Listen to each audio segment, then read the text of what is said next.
Hey folks, Fernando doing a video for More Survivalists, and as you probably know, the coronavirus is already all over the news. It's even affecting Wall Street because of the concern that people have that this could be a pretty big deal. I don't know, it's still starting, and it seems to be like a SARS-like virus, so it's like a very strong flu. It has a fatality rate of like 30% based on what I was just reading online right now.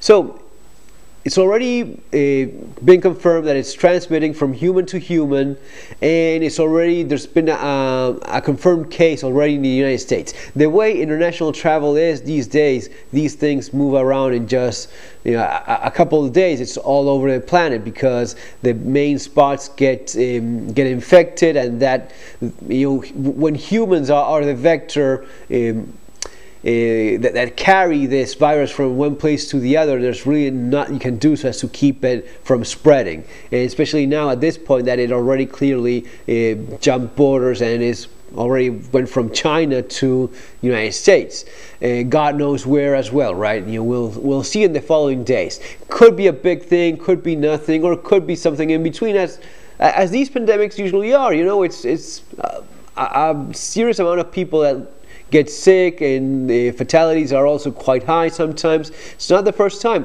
The thing is this, in the more professional literature, from a scientific perspective, when you look at the possible cataclysmic world events where mass fatalities are likely to happen, it's very few cases, getting struck by a meteor, but one of the most likely ones, according to very knowledgeable scientists, is a global pandemic, a very strong pandemic, something that kills a lot of people pretty fast and spreads very easily like flu. That is, in theory, one of the likely big ones.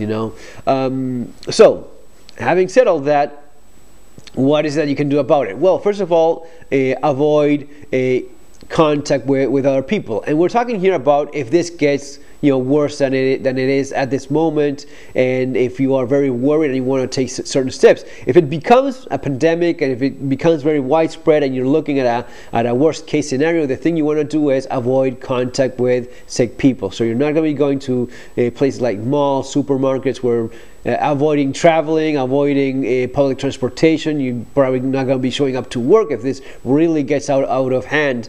That is what you should be going for. And we went with the bird flu or swine flu back in the day. It got pretty bad. I remember it being pretty serious.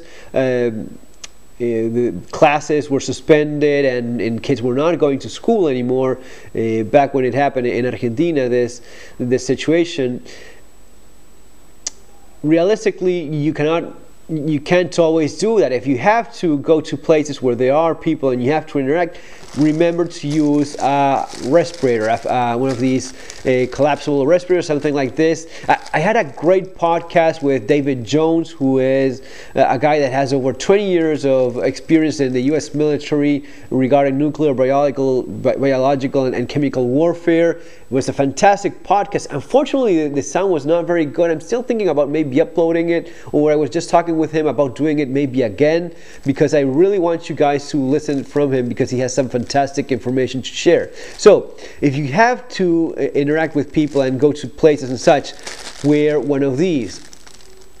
Don't worry about looking silly. It doesn't matter. No one cares. Just put it on and wear it, and fit it properly. These ones are very nice because they fit very tight in your face, and you can adjust it in the bridge of your nose, and it holds very well under your chin as well. So of course, something even better would be proper nuclear, biological, proper NBC respirator like this one, like this nice general service respirator that I have. This is from what is it, Scott, the company.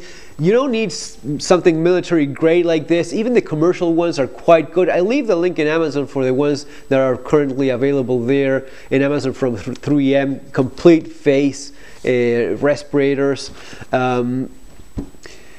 That is the thing, it's going to be protecting your face, but as David explained, you also want to avoid getting the virus through contact with your hands. So washing your hands well, cleaning the clothes once you're back home, disinfecting everything very well with bleach, common household items, using gloves if you have to manipulate anything that may be carrying the disease. So all of those steps would be what you would be doing if this becomes a worst case scenario. Of course, having the supplies so as to not have to go out there, do your groceries as you would normally do. These are just one of the many reasons why you have this kind of supplies, this kind of kit, where you have the food stored already in case you just don't want to go out there during a period of time.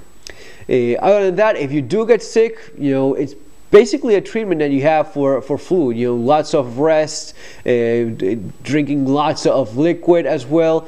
Those would be the main ones, and that's also what's in the website of the CDC in terms of this disease. So guys, that's all for now. I hope you enjoyed the little video. I hope nothing happens, but if it does, keep these things in mind and wash your hands a lot. That's something else that I forgot to mention. The aspect about using alcohol gel, disinfecting your hands after touching everything, that's a very big one to avoid from getting sick as well.